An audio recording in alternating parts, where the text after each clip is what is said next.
Welcome to the 74th episode of the Head Kick KO podcast. Today, we are here to discuss UFC London, and once we are done with that, we are going to take a look at UFC 279 and UFC 280.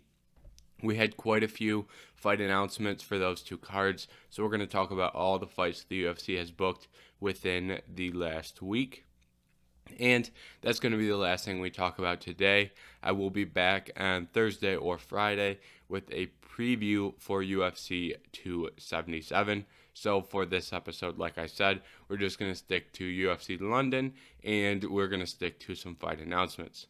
So let's get started right at the main event of UFC London.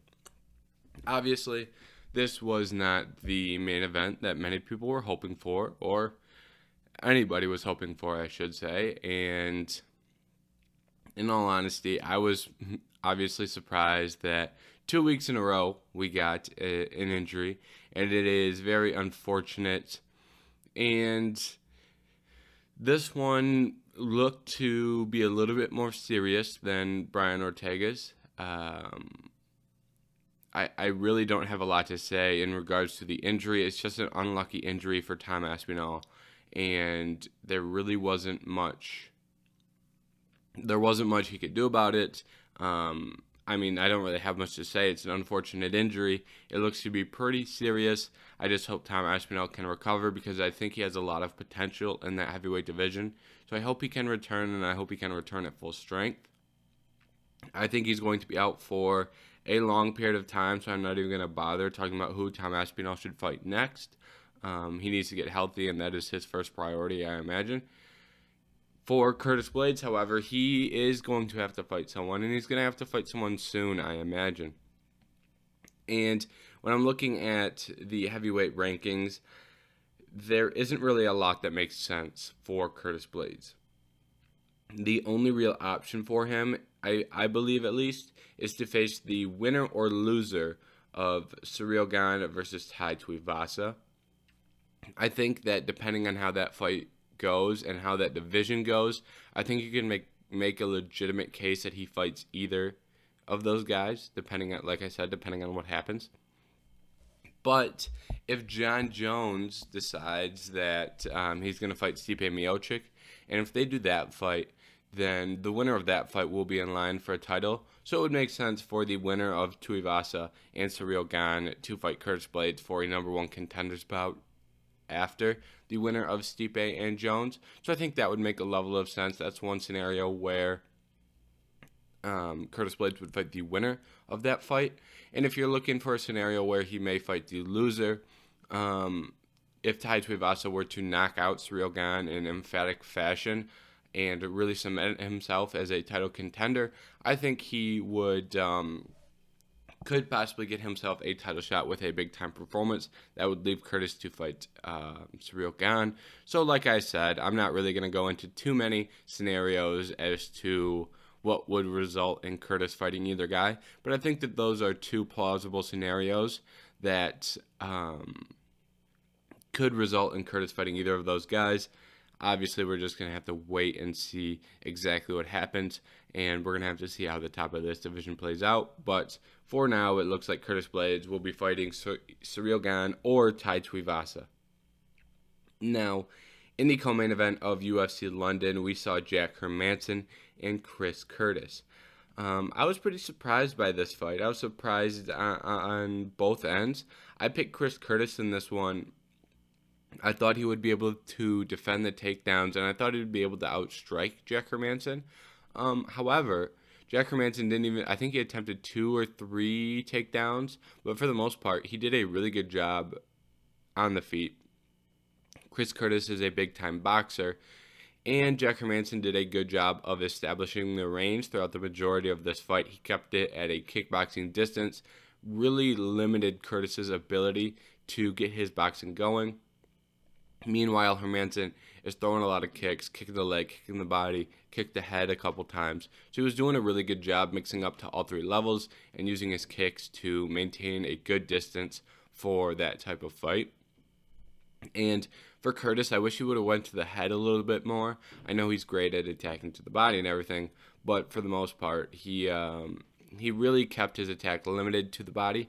I would have liked to see him come up and try and land some big blows to the head, but that's just a small detail there. For Jack Hermansson, moving forward now, this division is starting to play out a little bit more. We're seeing some fights go down in the books. However, when you're looking at these rankings, I don't think that Jack Hermansson is going to get a name that is above him in those rankings unless he waits a while. Just looking right now, he's got Sean Strickland ahead of him, who he's already lost to. Paulo Costa is that fight. Paulo Costa's already booked, actually. Alex Pereira gonna fight Izzy, and I don't see him working his way all the way into the top 4. So I imagine that Jack Hermansson is likely going to be looking at a fight like Andre Muniz or Nasruddin Imavov or someone like that who is a very good fighter and deserves a crack at fighting someone in the top 10. So I think that is likely the direction the UFC goes with Jack Hermansson. For Chris Curtis, I think he's going to keep fighting some unranked guys, obviously. But I still think he has a good amount of potential in this heavyweight division, in this middleweight division. I just don't imagine that, I just don't think he's reached his potential quite yet. I still think he's a very good fighter, and I think he should be sitting just outside of those top 15 rankings. When I'm looking at names, I think a fight with Edmund Shabazian would be a potential fight that sounds interesting. Krzysztof Jutkov, Bruno Silva. So those are just some of the names that I like for Chris Curtis moving forward. Now, continuing on with UFC London, we had Paddy Pimblett go out there and submit Jordan Levitt. Now, this fight was interesting because both of these guys are not really tremendous strikers. And Jordan Levitt is a great grappler, and this was one of the few fights that Paddy can run into where he's not going to have a big-time grappling advantage. And especially at the current stage he's at, there aren't a lot of guys like Jordan Levitt this far outside of those lightweight rankings. A lot of the other great grapplers in the lightweight division are ranked or are just outside those rankings. So, I kind of thought this fight was going to play out a lot on the feet, and in all honesty, that didn't really happen. We saw a lot of cage control, and we saw a lot of clinch work from Jordan Levitt, and we saw Pimblett attack some submissions while he had opportunities. And I thought Paddy lost the first round pretty soundly, and heading into that second round, it looked like it was going to be a similar story. However, Paddy was able to land a big-time knee with his back up against the cage. That was a really nice knee that he landed there. I liked how he landed that because a lot of times we see guys who are not very offensive from that position. But Paddy started to threaten with a choke. It was never a real big threat, but it was enough to make Levitt work the hands.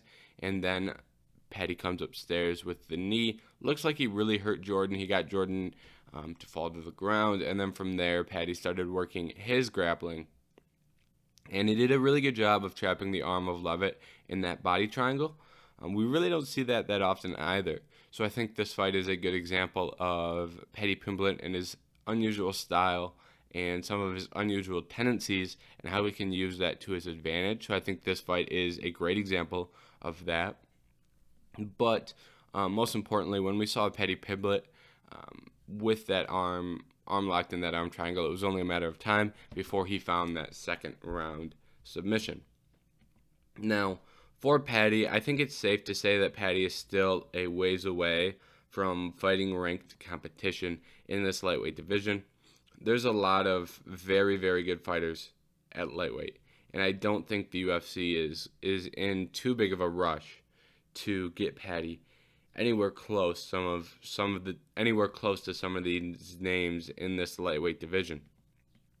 So when I'm looking at some possibilities, I think they're going to keep in a similar range of fighter, and I'm not even sure that I'm going to go through and give you names because at this point it honestly is a shot in the dark, trying to determine who they give Paddy. On one hand, I could see them giving Paddy like an older veteran who he can add to his resume. I could see them giving Paddy a younger guy who is starting to come up, like a Jordan Levitt. I could see them giving Paddy a really good striker who doesn't necessarily have the best grappling and grappling defenses. I could see them giving Paddy someone who is a really good grappler, like Jordan Levitt, but doesn't have it as much on the feet. So I could see the UFC going a lot of directions here with Paddy moving forward. So I don't really think there is a reason to just kind of scroll through those rankings and tell you who I think he should be fighting. Moving on, we saw Nikita Karloff defeat Alexander Gustafson by knockout in the first round.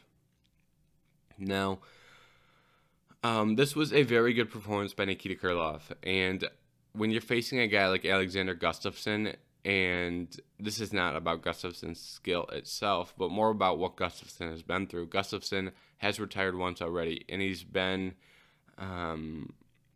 his heart has been in question, where people are unsure of why he's still fighting, if he still loves the sport, will he quit if you drag him into deep waters. Things like this were some of the questions we were seeing about Alexander Gustafson.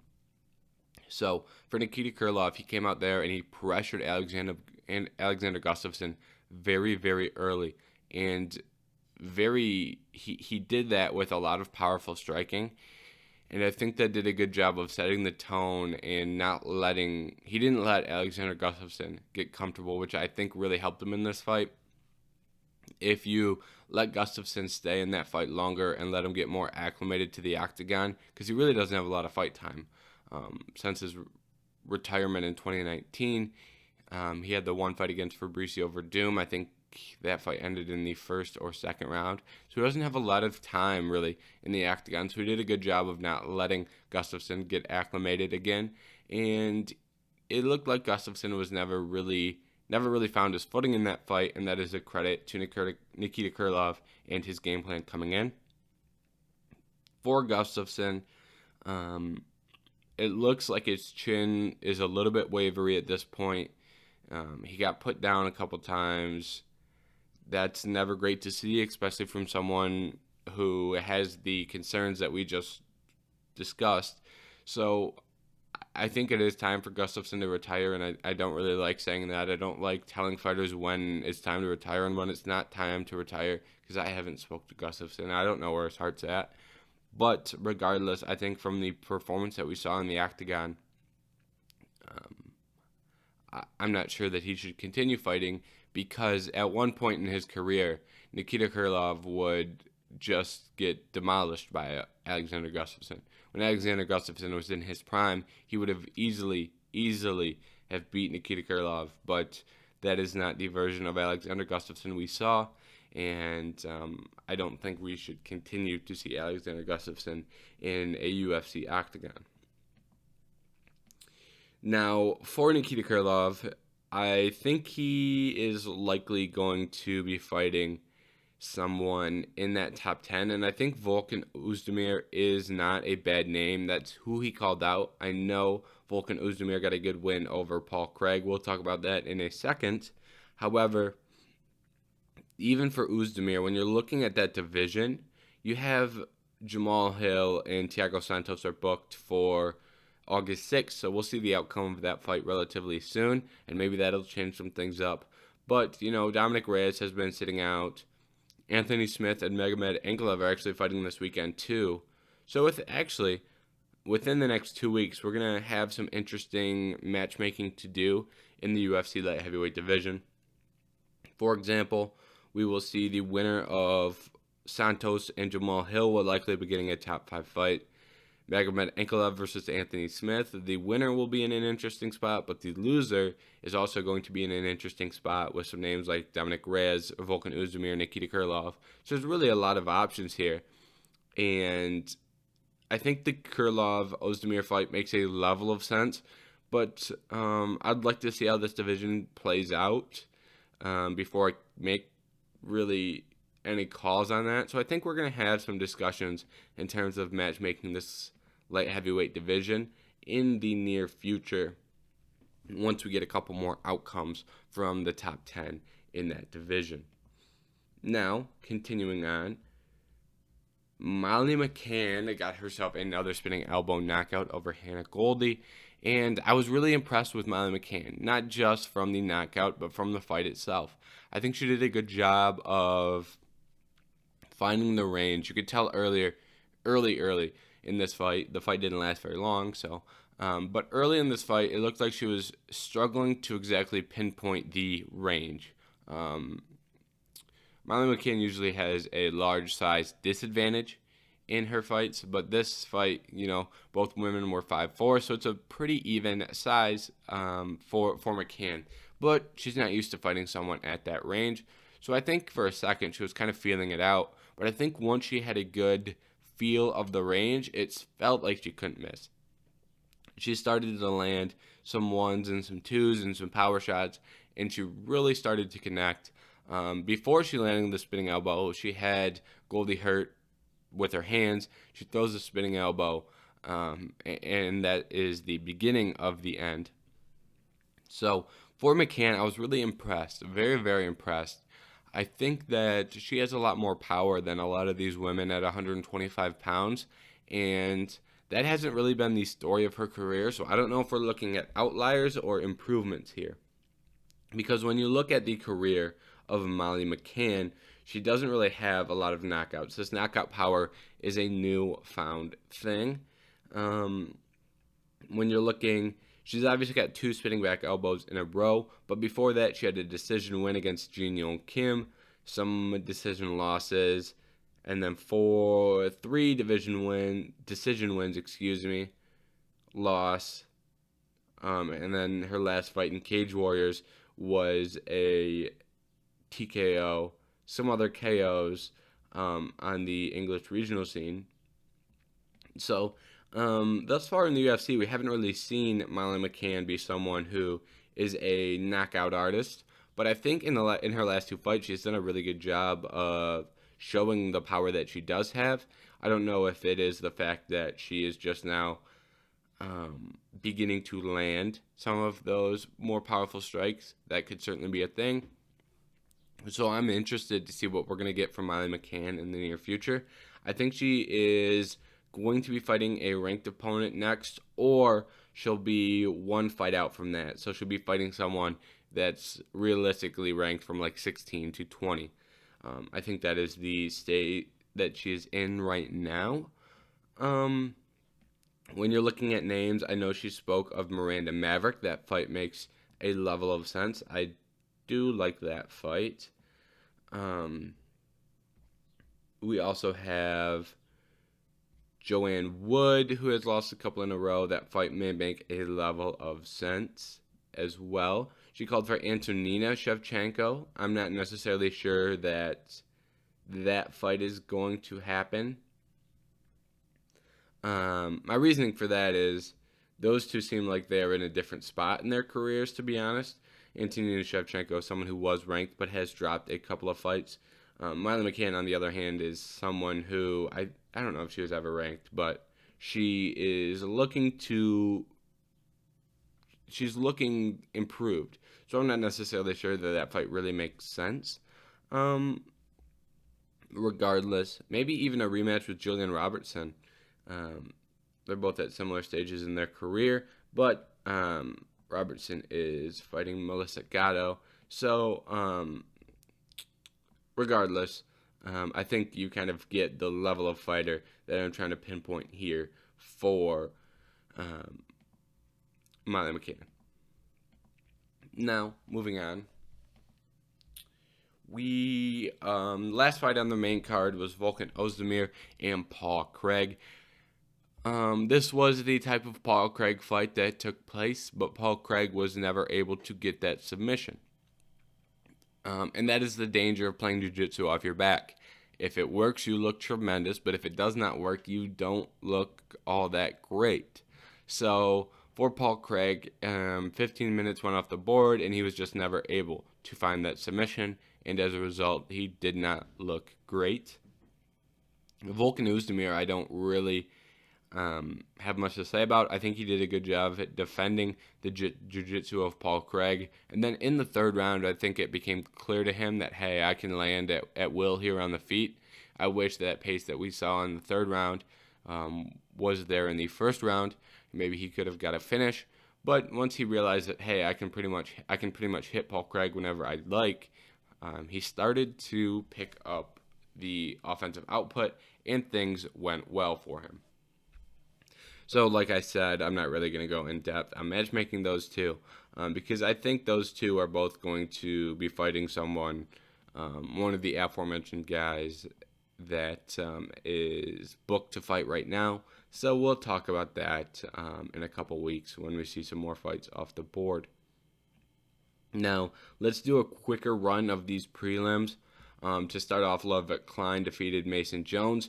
Very, very strong performance from Levitt. I really like Mason Jones. I think he's a really good fighter. So for Klein to come in here and beat him pretty soundly, I was very impressed with that. Mark Diaz showed again that he has improved his wrestling, which some people don't like because they want to see him use his flashy striking. I don't mind it. I just wish he would threaten some submissions or threaten some strikes a little bit more while he's in top position. I think that for someone who is traditionally a kickboxer, I think that will come in the near future. But first, you have to establish the ability to get takedowns and the ability to control your opponent. From there, you can start adding submission attempts and ground and pound. So I think those are both things that we will see in the future from Mark Diaz. But regardless, this was a good performance. Nathaniel Wood moved up to 145 pounds and looked very good against Charles Rosa. Wood in this fight landed a lot of good shots with his hands, but he did a great job kicking the leg of Charles Rosa. There were a couple times there where I thought he was going to get a finish with leg kicks. So for Nathaniel Wood, I think he looks really good at 145 pounds. I think he found his division, and I think Charles Rosa is a very good fighter. So Nathaniel Wood should be fighting a pretty legitimate opponent at featherweight next. I don't think it will be in the rankings. I think it'll be someone just outside, but I think he will get a talented fighter. Jonathan Pierce, fought Makwan Amirkhani, and Makwan Amirkhani gassed out, and Pierce was able to get a win off the back of that.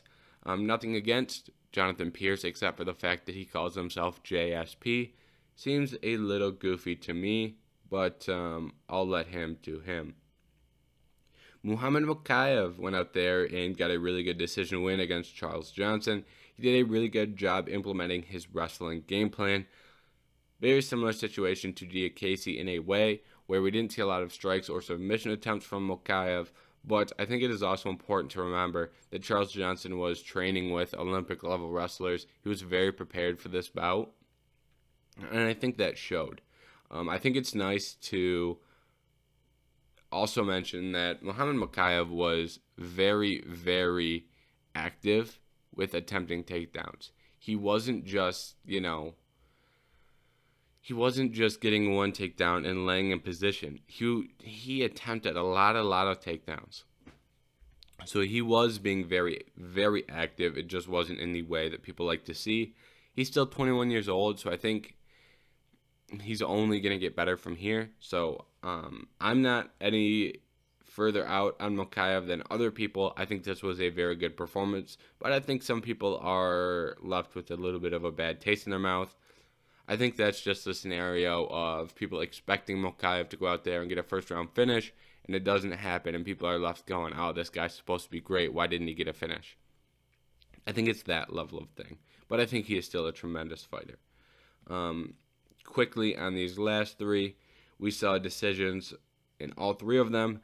I don't want to say there were one-sided fights. I don't want to cast all of them, but, I don't necessarily think there's anything too crazy going on in these three fights, so I think we're just going to skip over those last three fights. And now that we are done talking about UFC London, we are going to move on to discuss the fights that were booked within the last week. I have 6 fights to discuss. 2 of which will take place at UFC 279. We will start with those, and then we will move on to UFC 280. Now, to start it off, Nate Diaz will fight his last fight in the UFC against Khamzat Chimaev at UFC 279. That will headline the pay-per-view. I know a lot of people are surprised about this fight. I'm really not surprised that this fight was booked at all.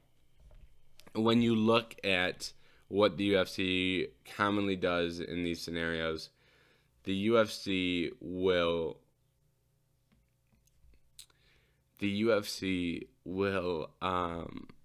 largely look to build up their top prospect as they bring someone else down. So Nate Diaz is walking out the door, and they're looking to build the name of Khamzat Chimaev as Nate Diaz walks out the door. I'm not surprised.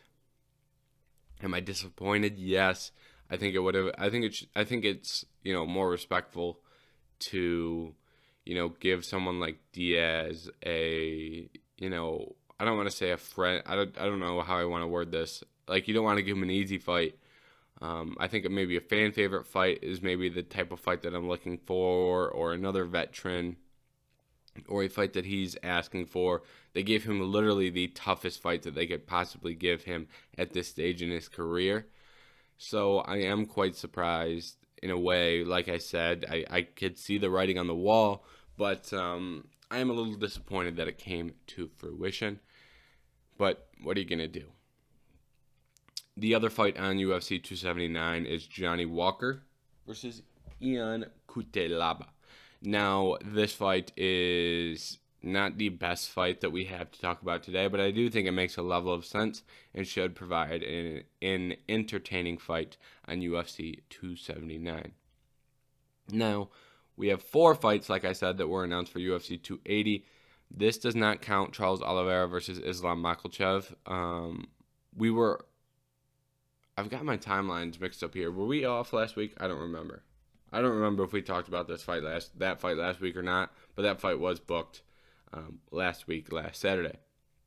The new fights that we have to discuss, the first one will be the co-main event. It is TJ Dillashaw versus Aljamain Sterling. That will take place at UFC 280. The previous announcement was that it would take place at UFC 279. However, with Nate and Chimaev being added to that card, you can't really do both of those. One needs to headline the pay-per-view, and you can't have the title fight as the co-main. And I don't think the UFC would want Nate as the co-main in a fight where it's going to be, his walk-away fight. So they're probably anticipating that does well from a pay-per-view standpoint with him as the headliner. So they made the decision to move Sterling and TJ to UFC 280 to be the co-main. That now has 2 great title fights that makes that card really strong.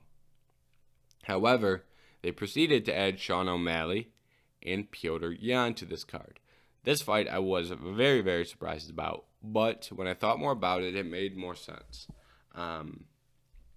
For Sean O'Malley, he has done a really good job of promoting himself and getting himself in this position. I'm not super high on Sean after his last performance. It's not that I'm low on him, but I just don't think he's ready to go in there and fight with someone like Petr Yan. I would have liked to see him take a more reasonable rise through those rankings where he beats someone in the top 10, like a Pedro Munoz, maybe someone just outside, like a Frankie Edgar, and then he moves on to fight someone in that top 5, and then he gets a title shot. I think it's just a little bit early to throw him in there with the number 1 ranked bantamweight and someone in Petr Yan who is a very skilled fighter and is one of the best non-champions in the sport. So I think it's very risky making that fight. For Petr Yan, a lot of people are probably surprised that Petr was willing to fight someone like Sean, but it does make a lot of sense. Number 1, Petr has already lost to the champion twice. Technically, he has 2 losses on his record to the champion. So I'm not sure how soon the UFC would like to run that fight back. So I imagine by what other fighters have done in Petr Yan's shoes, he needs 2 to 3 fights, depending on what those fights look like, to get back to the title shot. And making the first one against Sean O'Malley makes sense. You can build your name a little bit, But if you're Petr Yan, a fight with Sean O'Malley is probably less scary to you than a fight with someone like Merab, who could go and take you down and really look to exploit that game plan. And from there, honestly, the rest of that division is booked up. And even Merab is booked up, but that was just someone who, for example, could probably give Yan more trouble than O'Malley. But when you're looking at the rest of that division, Petr Yan is ranked first, TJ number 2, booked. Jose Aldo number 3, booked, also have already fought Petr Yan. Corey Sandhagen number 4, booked. Marlon Vera 5, booked. Merab number 6, booked. So he would have had to go all the way down to number 7 to fight Rob Font. And I'm not sure that Rob Font is ready to fight right now after the damage that he accrued in his last fight. And if you want to go further down than that, you've got Dominic Cruz at 8, booked. Pedro Munhoz at 9. That fight obviously isn't happening. So if you're going to fight someone that far down in the rankings, you might as well go all the way down to 13 to take on the biggest name rather than fighting someone like Rob Font. So I understand what he's doing if he wants to stay active and get a fight. Now, the other thing this does is I imagine for Petr Yan, the date was very important here. This is UFC 280, as I just said. Aljamain Sterling and TJ Dillashaw will be the co-main event.